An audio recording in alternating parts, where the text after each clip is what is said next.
Hello, listeners, and welcome to the Dual Screens Crossplay Podcast. I'm Andy. That's Kory. It's been a long evening of setup, and we're so glad you're here to join us on the world's #1 internet podcast, starring people you've never heard of until now, because this is going to go down in infamy. All right, I'm going to cut through the riffraff. We're on iTunes, we're on Spotify, we're on Google Play, we're on all that stuff. You love us. We're going to jump right in, Kory. Oh yeah, let's do it. All right, It's pretty easy to figure out. I want to jump right in. You okay? jump right in to both feet We're gonna, first. Let's do we're this. We're gonna jump right in into the adventures in gaming, and I can't really mimic Steve. I'm not gonna attempt it. I won't do it justice. No, none of us will. So Kory, yep. What have you been playing? I mean, just like you, I've probably only played one game. Now everyone would scream Elden Ring. I only wish that's what it was. I got back last Thursday. Raise my volume. Oh, of course. Anyway, I got back just last Thursday, and then I ended up playing some Gran Turismo 7, and that's all I've been playing constantly. What has that been like? Give me some feedback, because I have not touched a Gran Turismo game since PlayStation 1, so I don't know. I would say what the standard is. I mean, nor have I. I mean, really, like the last time I really played one was Prologue, so that was Gran Turismo 5 prequel, the one that everyone thought was terrible and garbage, and the one that I last played, which was the one that I based my betting rating on for our fantasy draft that we have, where this time around I lost all my points. You deserve to lose all your points after whatever the hell that pre-show was. I hope your picks crash and burn. Hope you lose everything. But no, no. GT7. Yeah, so GT7 was great. I really loved it. All the cars look great. The idea that there's so many of them to pick from was amazing. I don't know how long the other ones were. So for me, I was going in thinking, it was a good amount of racing. I do love the idea that for someone like me, where before I felt the sim racing part of Gran Turismo was going to cause me to not want to play it because I was going to be terrible and I was going to suck at it. And I was going to be like, I'm going to quit halfway because I have to do all those stupid licenses and everything. They really made it into a...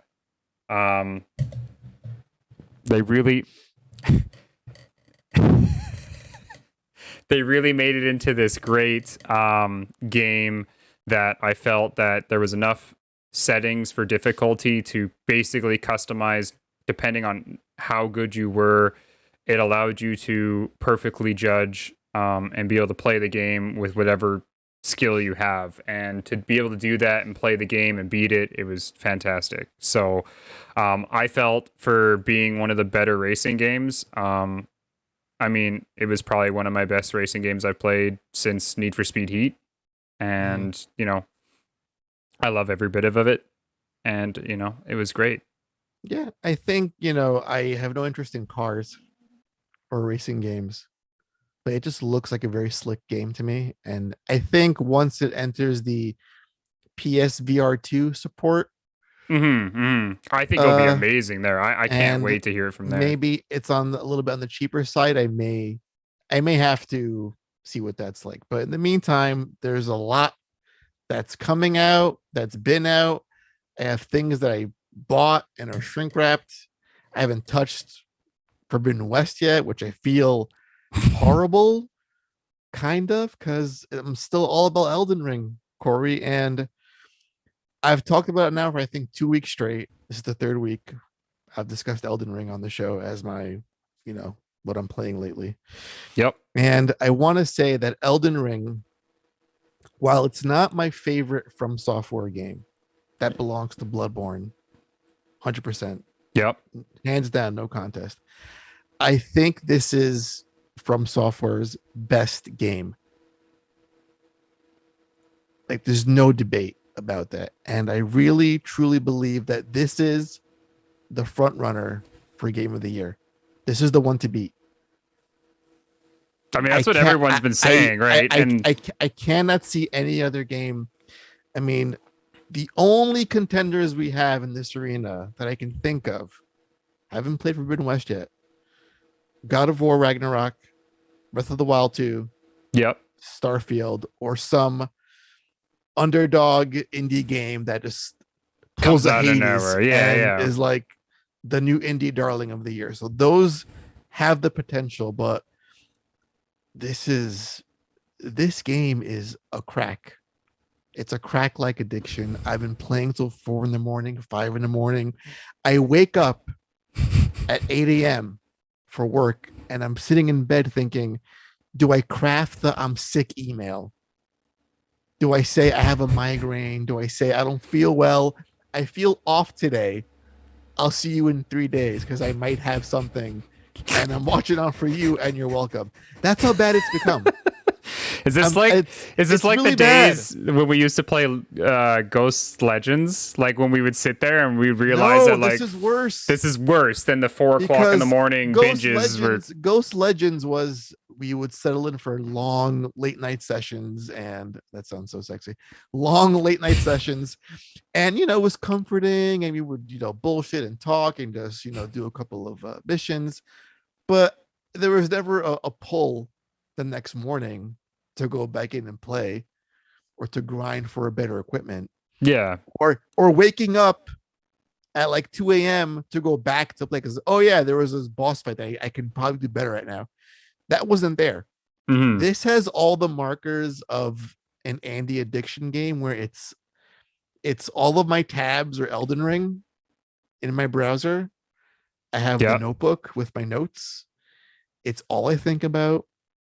And I come home from work and I just bang out the chores, cook dinner, put laundry away, feed the dog, walk the dog, so I can play uninterrupted until the eyes start to fail. And that for me is like the mark of game of the year. So yeah, it's it's intense. And I'm really glad that it's it's everything I thought it would be and more. And I'm getting close to the end game. And I'm not sure how I feel about that. It's either going to be I'm done for a bit and I can start something else, or it's great. Now it's a new build. Now it's who can I co-op this with? Yeah. So yeah, it's gonna be a long journey.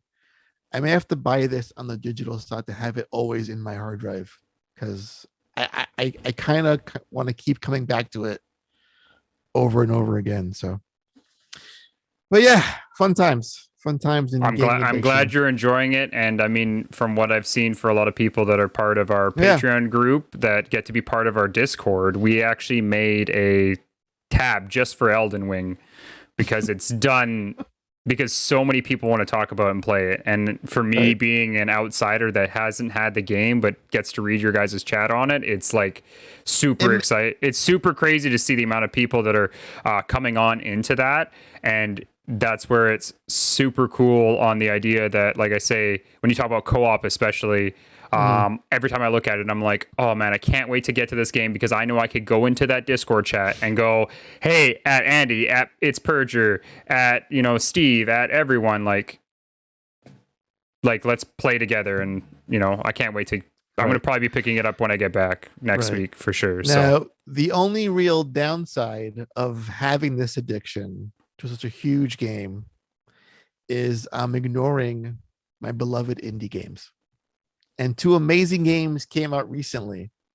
So for this week's Indie Game Wash, I want to give a special shout out to former guest of the show, Dawn of the Monsters, was released on the 15th. I had no idea that the game was coming out even in March, let alone 2 days yesterday. I saw it hit the store and I was like, yeah, I was know like, we talked about this. oh, that game is out. Cool. Everyone go buy that game. Yeah. And that's a co-op kaiju side scrolly fighter game. So Yeah. that's really neat looking. And also out a game called Young Souls. It's like a co-op side scrolly I brawler sent that game. to you as soon as I saw it. Yeah. I was like, I need to buy Yeah. this. There's a lot of good games indie There wise. are. There's a There's some lot of really good things. ones. For those who didn't see, earlier this week, I wasn't part of it. Andy and Steve last week got to have an interview with Greg Miller. And it was something where, it was so neat to see him talk about what you guys do on the indie side of things and how it's such a thing that's needed in this industry, and how there's so many good games coming out from the indie side now as well, where a lot of people don't get to see them or know about them. And, you guys get to cover them now. And then a lot of those games are starting to come out. And it's crazy to see all of them. So, Yeah, and also as we get in the Discord from Miss Envy, Capybara Spa also came out on the 14th, which I'm looking at it right now. Why am I now hearing about this game?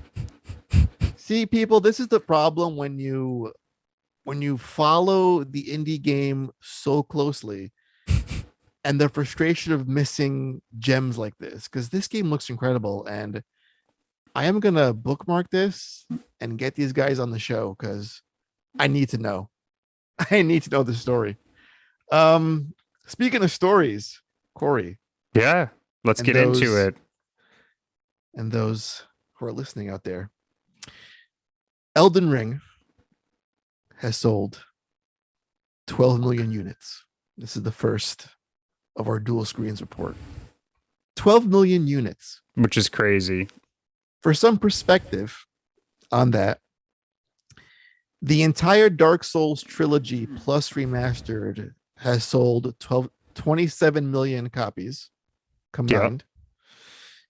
Yep. Sekiro took about a year until it broke the 5 million mark. And now you have Elden Ring. I'm not sure what the Bloodborne stats are. Bloodborne, I think, had a good 2 million. Yeah, Bloodborne was pretty good right out of the gate. Yeah, but as an only PlayStation 4 title. Yeah. So that's insane that we had, these aren't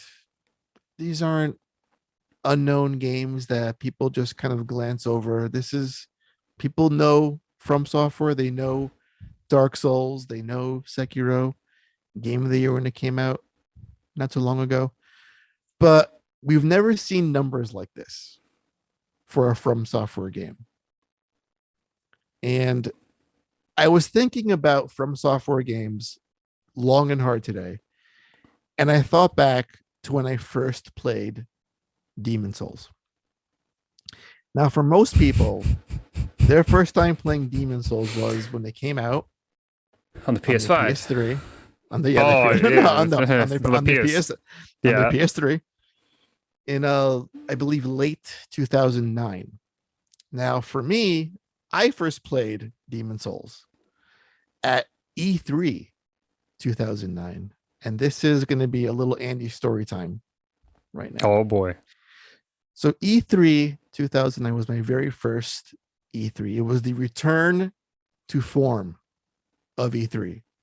After a couple of years of no big splash convention, it was very quiet in hotels, just pockets of devs showing off games. No big to do like it is now.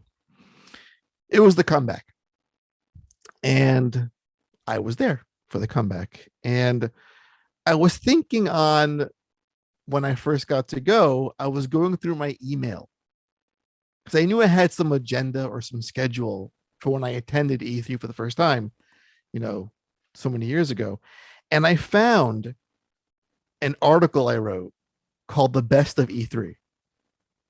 And just to put you all in the mindset of what was happening in the world, in the gaming world at that time. I'm trying to think of what else came out that year. Here's some highlights. Uncharted 2 Among Thieves. Oof. God of War 3. Final Fantasy 14 Online. Splinter Cell Conviction. Red Steel 2, Assassin's Creed 2, Halo ODST. These are and Modern Warfare 2. I would say these were the big things. Yeah, it's crazy to hear that list because it's funny how that also goes to show just how many games have had And in the Dark Souls series there hasn't been a crazy amount of games, but it's like Assassin's Creed 2. It's like how many games ago have you had since? So yeah. I mean I kind of want to read some of the stuff I wrote here just to give you like an idea of how I was at the time. So, for example, Final Fantasy 14. We didn't see much of this title except for a cinematic cutscene, but it exists. Enough said. So I still hate CGI cutscenes then, and I hate them now. Two things that did not age well on this article. Project Natal, which went on to be known as Connect. You know Connect, right, Kory? Yeah. Connect. Yeah. Connect. Yeah. Did you say how great it was and amazing? And this is the future of gaming. No, shush. Microsoft is looking to reinvent the way you play your video games. With voice recognition and the ability to identify a full range of your body's motions and gestures, Project Natal could very well conquer the casual gamer market. The concept of Natal is simple. You are the controller. Make sure you have enough room for mom and dad on the couch. The living room is about to get a lot more crowded. These are words I wrote in 2009. Well, because wasn't this the year that they showed off that where was like the kid and she was calling the tiger? No, that I think was that one. I was sure because that's what they called it. That's when they named it Project Natal. I think that was maybe when it was officially the Connect reveal. Like, here's the official name. Oh no, I'm not really sure. But that's here's one more thing that did not age well. Resident Evil Portable for the PSP. I wrote no demo, not even a trailer, but rest assured, it's coming. That game never came. So I could go through the whole list of how I was crying at the Last Guardian reveal, and I wrote here like my eyes are starting to water. But at the very bottom, Kory, at the very bottom of my list. Did you read about Final Fantasy 13 verses in there too? No, at the very bottom of my list. Yeah. It says point of interest. Demon Souls. And here's what I wrote. I honestly don't know what to make of it, but I know that I'm not very good at it. I spent more time dying than actually playing the game. Is this the least fun game I played at E3? Or maybe it's the most fun. I honestly don't know. Maybe I need more time with it, but Demon Souls has something going on that I can't quite put my finger on. I just don't know if I'm eager enough to find out what that something is or to completely wipe it from my memory.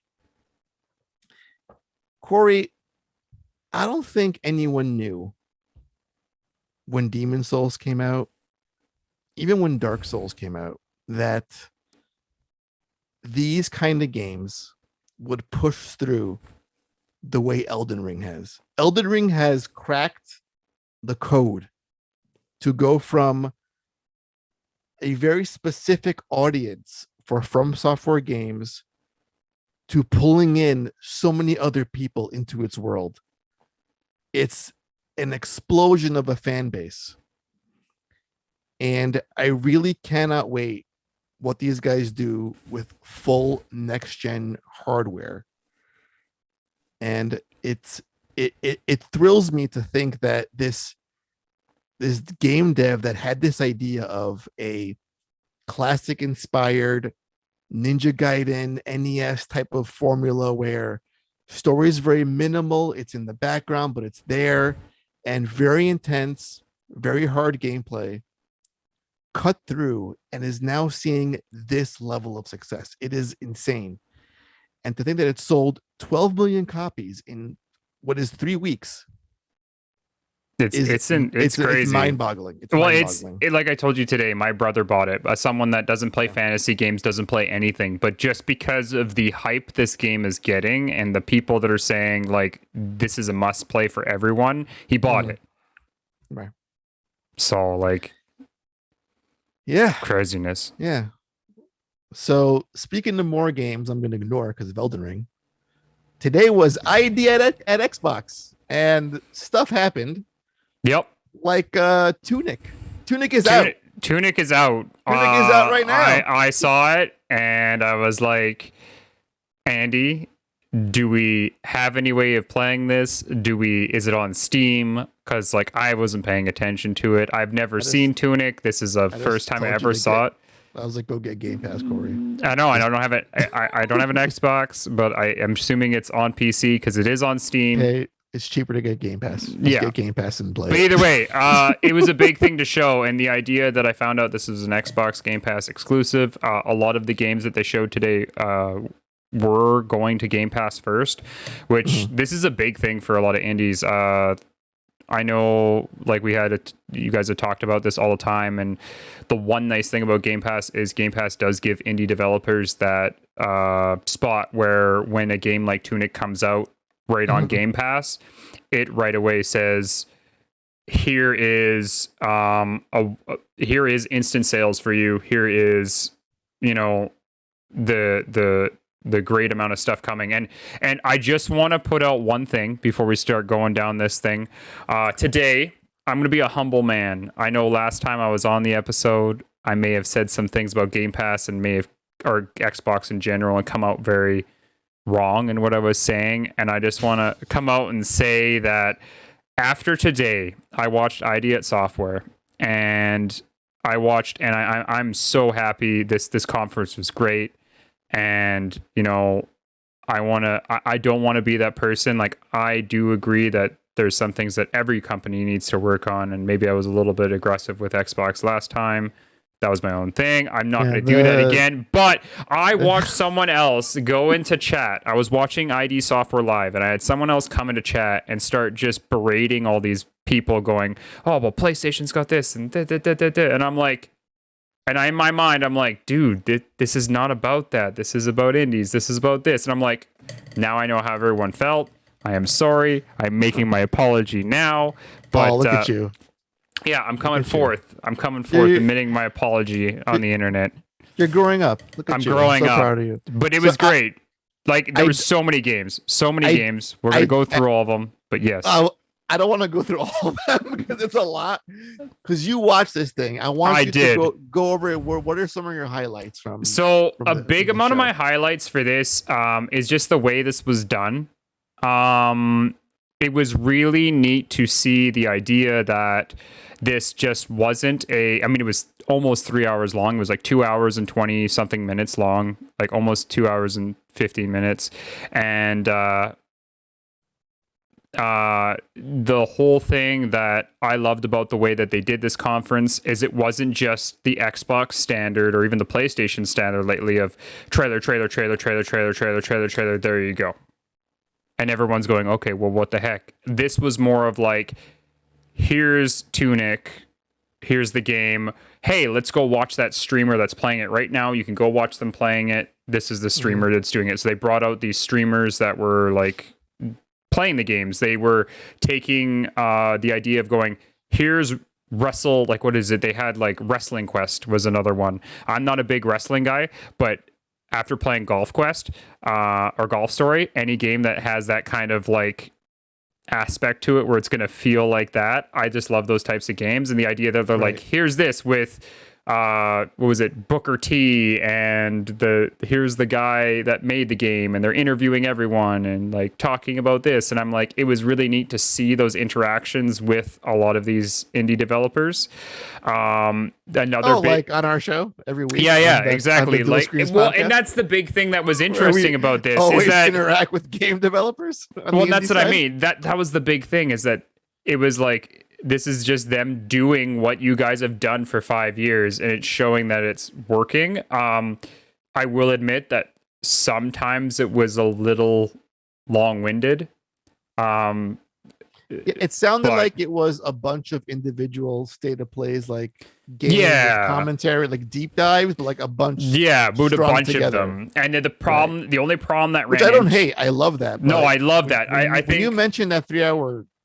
Oh no, And I think that's where part of the issue they ran into was there were certain things where like certain um games were getting like, here's us playing the game, not here's a trailer of it, here's us playing it, here's us talking to the dev about it, and it's like, okay, we like, this is a lot of stuff, just cut it down to like trailer, talk to them, or trailer, game of play. Which game stood out most to you, Kory? From the I mean, I love Curse Golf. The other one that we only saw just a trailer for and cinematics was Flintlock. It's made by the same guys that made Ashen, I think they said. Yes. Yeah, so that really stood out to me. WrestleQuest, like I said, I'm not into wrestling, but the way that this was done, I like the way they did it. There was, the Escape Academy, Miss Envy saying, like, that was a great game as well. That looked really cool. I love puzzle games, and it's a new way to do it. That was really my big picks. Tunic, obviously. I mean, I saw it. I was like, I have to do this. But like I said, I would have liked this to be split up a little bit more, just because 2 hours long, even for me, I'm like, I like what they're doing. But I got to a point where I was just like, oh, just like I got things to do. I want to eat lunch. I'm getting hungry. Like, can you let me know what's going on?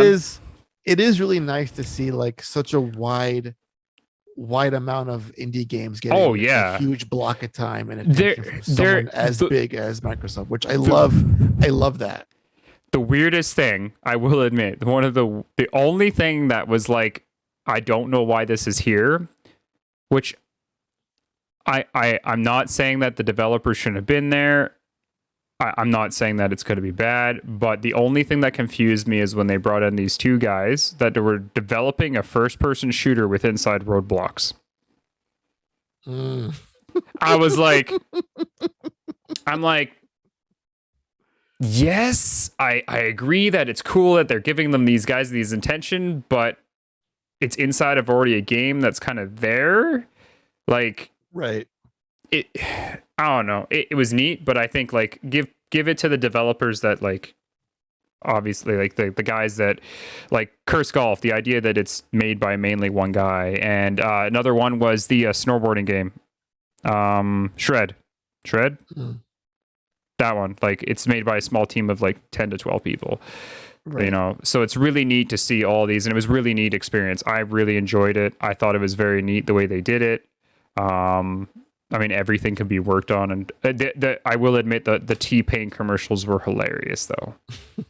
I have to admit, if there is anything that was hilarious with that, is watching T-Pain go through the whole Crusader King advertisements and just being like, I'm gonna be this nice dictator and not do taxes, and I'm gonna let my kids marry for love, and da da da da da, and then all of a sudden, like 2 seconds in, he gets declared war. He's like, okay, maybe I might have to raise taxes for a bit and marry off my kids so that I don't have a war raging on me. And he's like, my wife's being, I really don't like her. He's like, but in Christian, he's like, in this religion, I can't divorce her. So I'm going to make my own religion where you could divorce your wife and marry your sister and marry who you love and da da da da da and be gay. And he's like, just da da da da. And he's like, and then he gets declared war again. And he's like, oh, I guess I should have saw that coming. But yeah, it was good. It was good. For me, these kind of shows, I'm always like, all right, future guest. Yeah, I love seeing all these great fun games. I'm like, I want to talk to these guys, get more of the story, and ask them 100% for 20 minutes. But yeah, and then lastly, we had a little montage of some games coming to Game Pass 2 later this year. Paradise Killer, Kraken Academy, Beacon Pines, and Citizen Sleeper. So a lot of great stuff on the indie side today. Again, I love seeing someone as big as Microsoft putting this much focus. Oh, 100%. Of course, Trek to Yomi looks great. That's like day one Game Pass, like automatically. But Kory, what's up? Some things on the non-indie game side, on the non-AAA side, on the quadruple A side of Xbox Game Studios may not be going so well. So it seems that Perfect I Dark. thought you were going to talk about the idea of how a Horizon Zero Dawn commercial or Forbidden Wilds appeared up during the conference. I with the just told you I ID didn't song. watch the thing. I watched it. It was pretty funny. It was like car ads and then like for Horizon Forbidden West, and I'm Listen, like, huh. listen. I'm like, that's PlayStation cool. knows there's going to be eyeballs on Microsoft's, Oh idea yeah, Xbox it was thing. funny 'Cause though. Why, Anyway, wouldn't you? Why wouldn't you buy that ad time? It makes total yeah. sense. Oh, exactly. Um, so Perfect Dark, the initiative, they recently lost a game director, and while these things tend to happen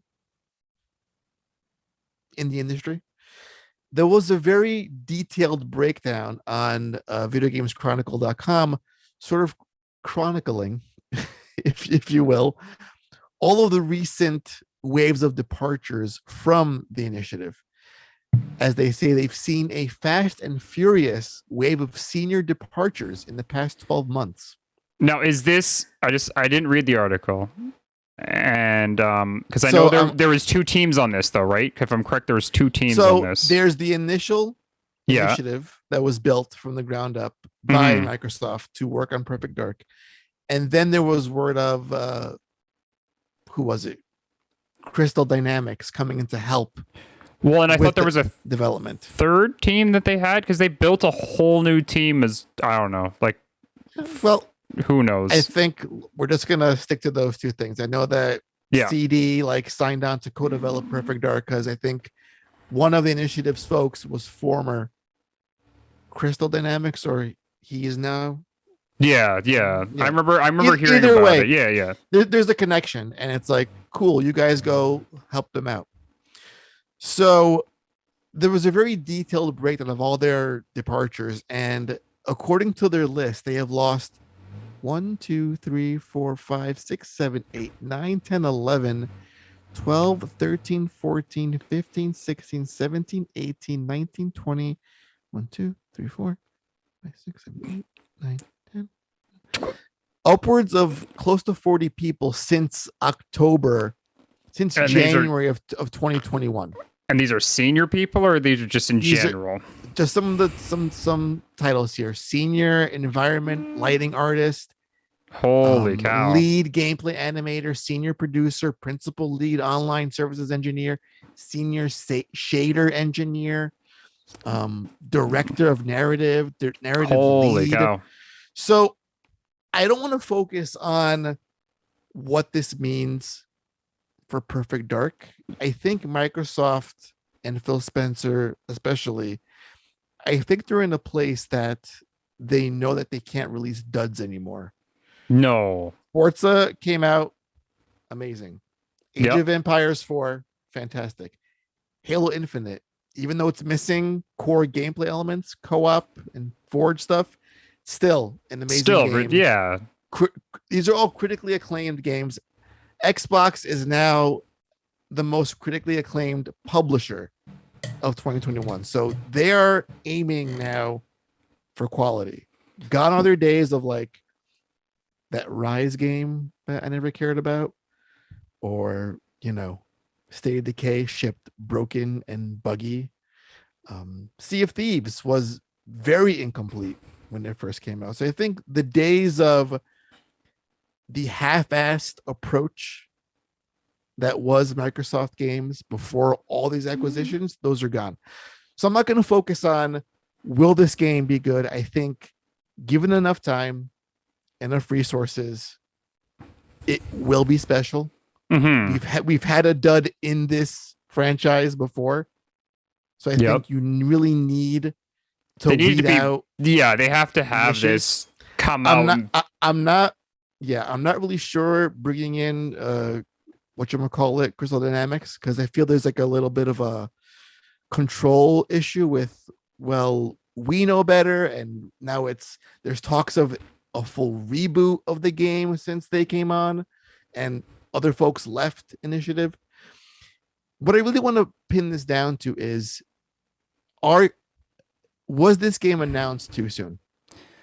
Well, and I think this is the big thing when like when this, because I made a Facebook post when I heard this news, and I made the and it's been this long. I'm like, I remember talking about this on my old podcast about when we saw this trailer and when we saw what this game was going to be. That was the same year we saw Fable. This was the same year where Xbox, this is the before we knew about the Series S or what it was called. It was still Scarlet at this point.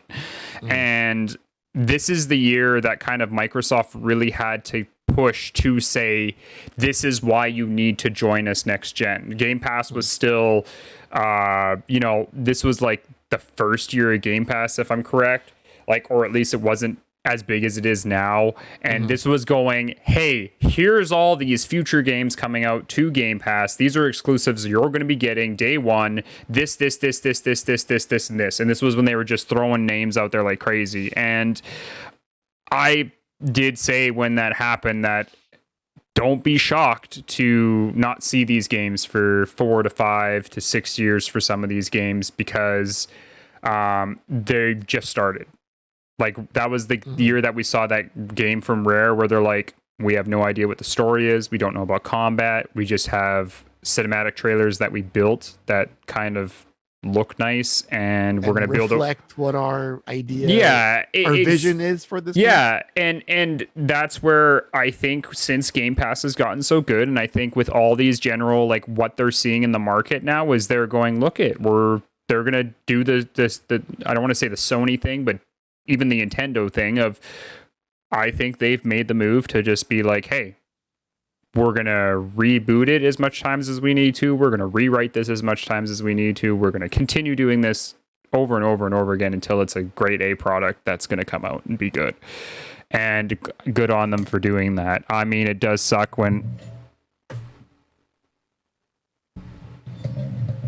you see that happen in the industry where they have to revamp everything in order to do that. But but to go back to my question, do you think that should this game have been been further along in development, where you could maybe show something off before saying it exists? Because we have this debate on the Discord where PlayStation is very secretive, holds all the cards to the chest, but you may not get a situation where they announce a game and potentially 5 or 6 years go by, at least currently. Because I mentioned Last Guardian before, 2009. That was like 10 years since we saw that game. So is it, let me put it this way. Would you rather have the announcement of a game like a Metroid Prime 4 or now a Perfect Dark, where you know the game exists, but it's going to be a long way out? Because if this reporting is accurate, where they're bleeding staff on the initiative side and CD is plugging that hole, and there's also power struggle issues of who's running the show, this could potentially be pushed out to like 2025, 2026 for a game that was announced in 2019. Metroid Prime 4, as far as we know, it's going on as long as this podcast has existed on the Nintendo dual screen side. That's going on 5 years, and we know that was rebooted. In development.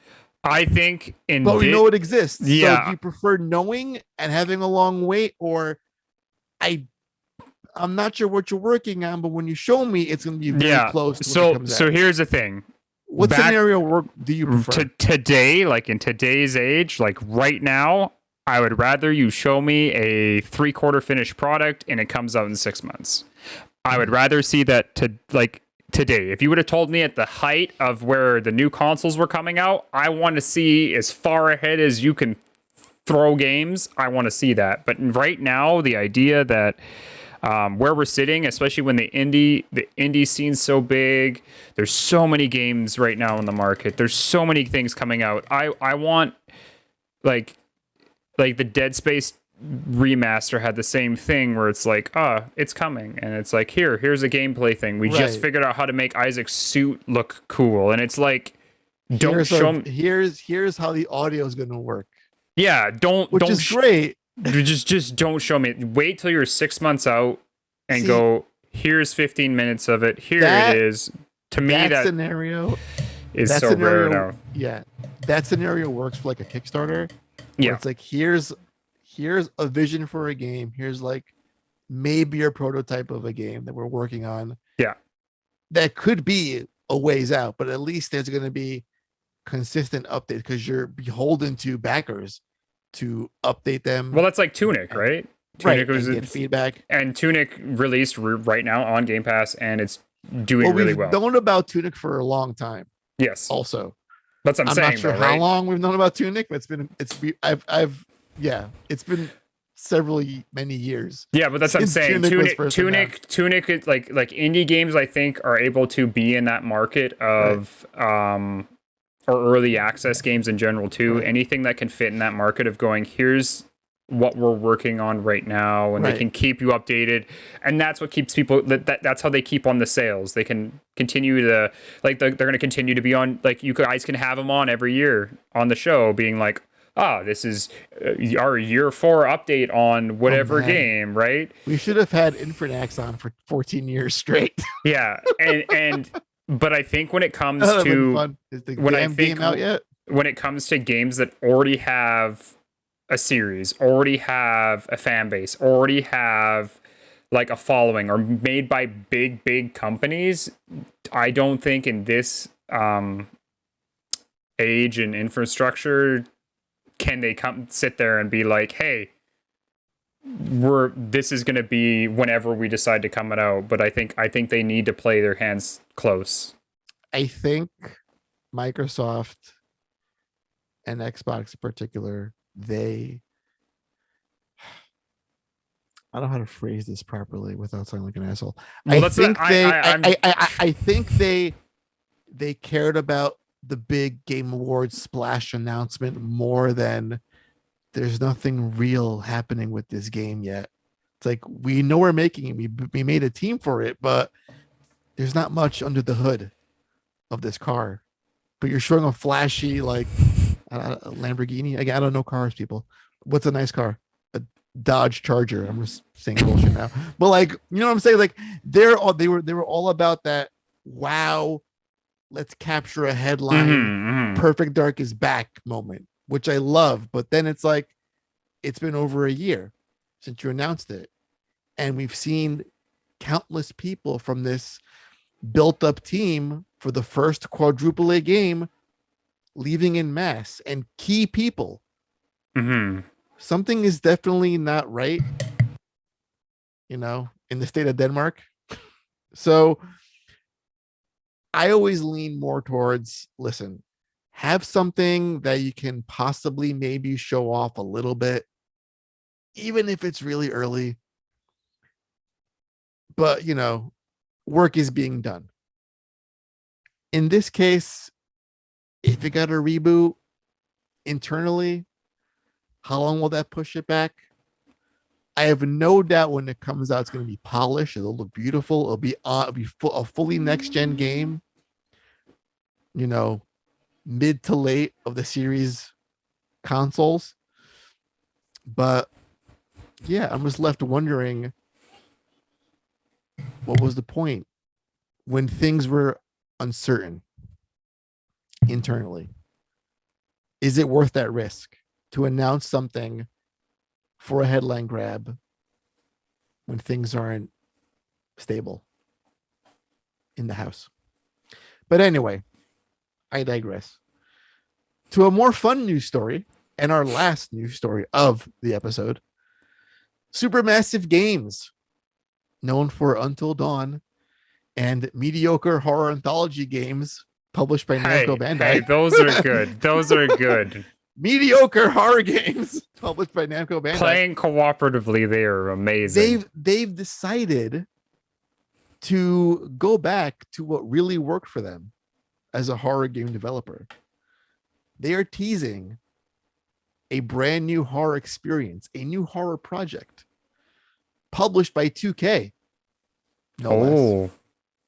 So we've ditched Namco Bandai and we've ditched the anthology format for a game called The Quarry. Now, Kory, Yep. Do you know why I'm excited about this game? Besides it being a horror game, it stars none other than Ted Raimi, who is Sam Raimi's brother, who you may know from Spider-Man as Oh the boy. bumbling assistant to JJJ, the Raimi trilogy. Yeah, If yeah. the last name wasn't a tip-off. But also, this game stars David Arquette. So Supermassive is dipping back into what made Until Dawn work so well, getting high quality actors and putting them in their games and doing an actual full fledged horror game. None of these short $40 5-hour bullshit games we've been getting lately. I And thought you were gonna say Bruce Campbell was gonna be in the game. Like, let's be honest. listen, Bruce and Ted are very close friends, so I'm pretty sure Oh, that let's hope. you never know. But David Arquette, bro, come on, he just did Scream, which was amazing. Love that movie. That was my second favorite Scream film ever. So out of 5 films, it's pretty high ranking. And yeah, I am gonna make it my goal to get these guys on the show. I am gonna make it my goal to try and get David Arquette on the show. I have a reason now. He's doing a game, so I'm gonna do it, guys. I'm gonna get David Arquette on the show. Everyone tweet at him and I am gonna just send all the DMs. However much D I have to S to get David Arquette on the show, I will make it happen. Because I really want to know, after working on the Scream franchise for so long and just coming off one in January, he's now doing another horror. Oh thing. man. So I'm very excited about that. Kory, Yep. it's time to get into the hype zone. You ready? I'm always ready for the hype zone. Okay. Today's hype zone reads in our lovely dual screens crossplay document that Reggie deserved better. This comes from businessinsider.com. Former Nintendo America president Reggie Fils-Aimé left GameStop's board because leadership refused to explain how they would turn the company around. This is like what is that meme from Arrested Development where Michael goes into the fridge and there's a bag that's labeled like dead pigeon, don't eat. And then he opens it and he's like, I'm not sure what I expected. This is that scenario. I'm not sure what Reggie thought would change. Like, I don't get how you have someone as high profile as Reggie who ran NOA. Man, he was the years. face. He was the time that he ran Nintendo was the one time where everyone thought that Reggie was the big cheese of Nintendo. Like, he was the face. Yeah, he was the face for the entire time. Yeah, him and Iwata were like the faces of Nintendo. Yeah. Like Shiggy. I get Shiggy, like Mario, Zelda, like cool. But Reggie came on stage and everyone was like, as soon as you saw what was it the one year when they did, what was it, Mario and was it Reggie that was out? Who was it when Reggie randomly walked out on stage the one year during wasn't it a third party? It was like a Capcom conference. I can't remember. Are you thinking about, was he there for the was it the Mario and Rabbids? That's what I was thinking of. Where Possibly, Ubisoft where Ubisoft was having that really terrible conference. Because it wasn't that bad. Okay, so Ubisoft's they've always done like mediocre. Yeah, it's always good for cringe. Either way, they had their like. I remember because it was the Just Dance had happened, and then the next thing you know, they're like, well, let's invite a guest. And I remember Reggie coming out, and I'm like, everyone's like just godsmacked. They're like, why is Reggie here? Wait, Reggie's Nintendo. This must be big. Like everyone was freaking out because like Reggie was there. Right. Yeah, Reggie. He was just like the big, tall, glorious car salesman of Nintendo that he could crush Shaquille O'Neal in the palm of his hand. That's how towering he was of a human He being. is what gave birth to the Phil Spencers And of the you world. have this man who was just so well known in the industry Oh man. that makes the products of for what you're selling in your stores Oh across yeah. the world, and you don't have a plan at the ready when he joins your board, and you can't tell him like what was the idea? Like, well, we're doing good on the meme stock end. Everyone's buying our stock because of Reddit and stock twits, and our price went up to $500. Oh here, Reggie, you're here. You're here. I thought you were supposed to figure this out, Reggie. That's why we got you on the board. He's like, I sell good things. I need you to figure it out first. So a few quotes. Company leaders, including former Chewy CEO, so a dude that runs pet product sales. Yeah. Okay. Ryan Cohen wouldn't articulate the company's strategy. To me, that was unacceptable. He said during a South by Southwest panel, you put him on blast. He was just like, let's go on to say, he says here, there has not been an articulated energy, he told Bloomberg's Emily Chang. Leadership says we don't want to articulate our strategy because they don't want it stolen. What are you hiding?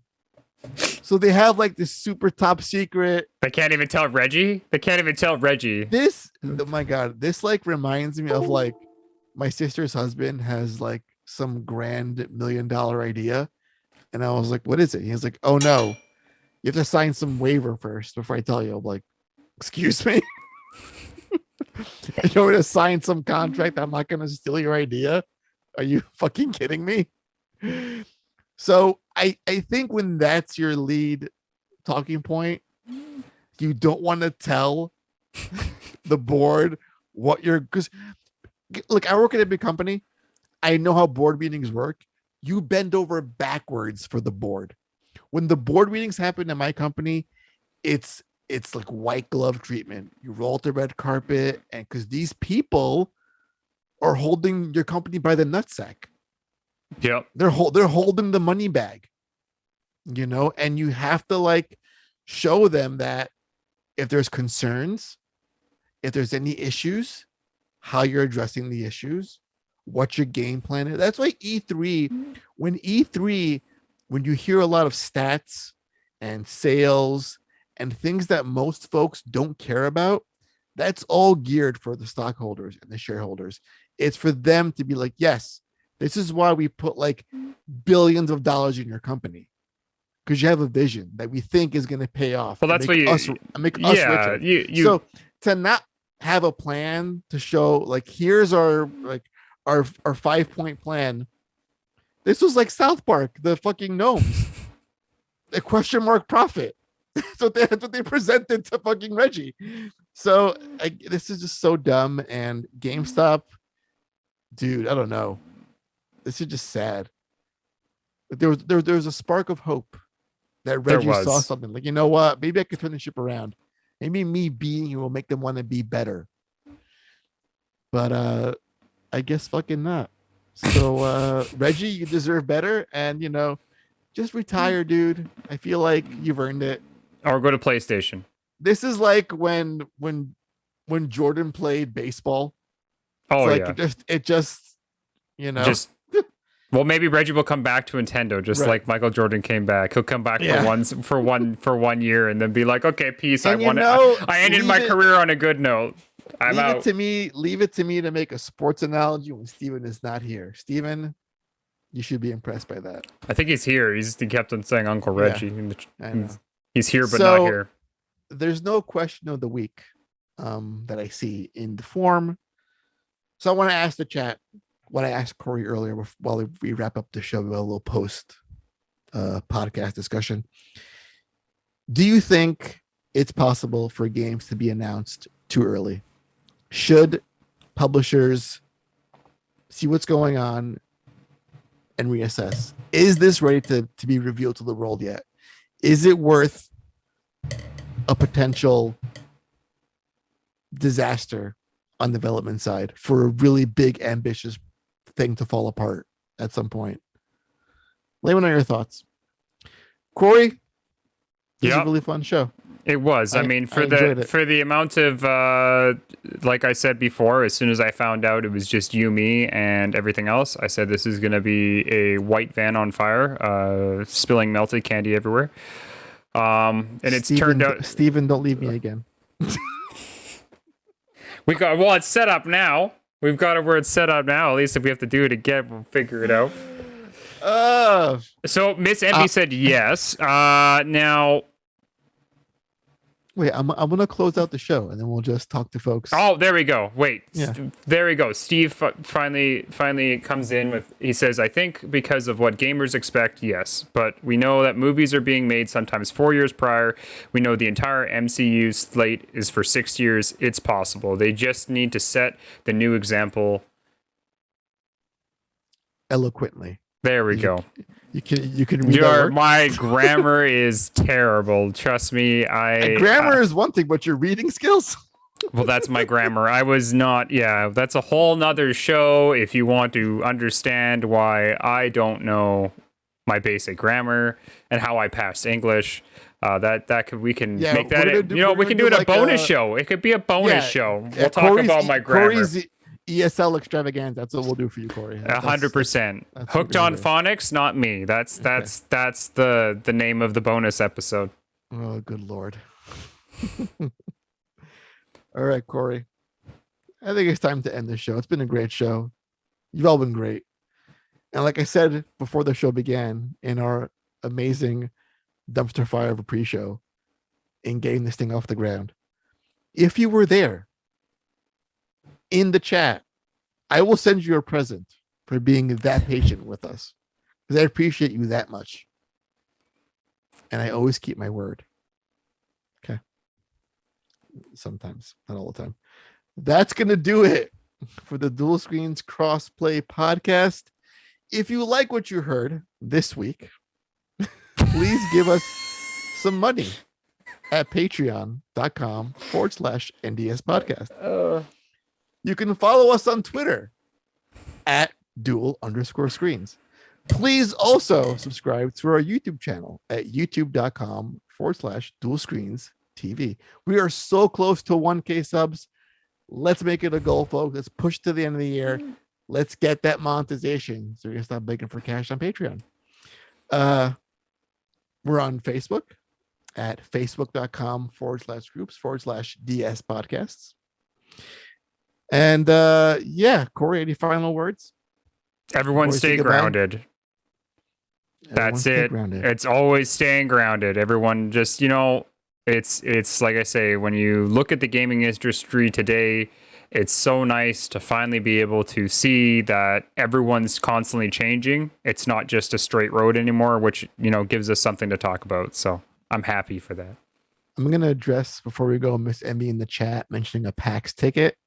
Miss Envy, I think I want to aim for, if it's a road trip we're doing, PAX West. Let's go to Seattle, baby. I'll come to Seattle. I'm only 3 hours away. It'll be a first for all. It'll be a first for all of us. I would love to do that. I can do that one. Yeah. That one I can do. I can drive there. One big Dual Screens family road trip. That's what we'll do. Make it worthwhile. I'll bring all the poutine. Bring all the poutine. Yeah. Right across the border. Listen, Kory, chat, listeners, I'm going to amend our usual sign off. As always, please be excellent to Steven, because Steven is an incredible man. He deserves all of our love. He's the best, and I miss him already. But we'll see him next week. And with that, farewell.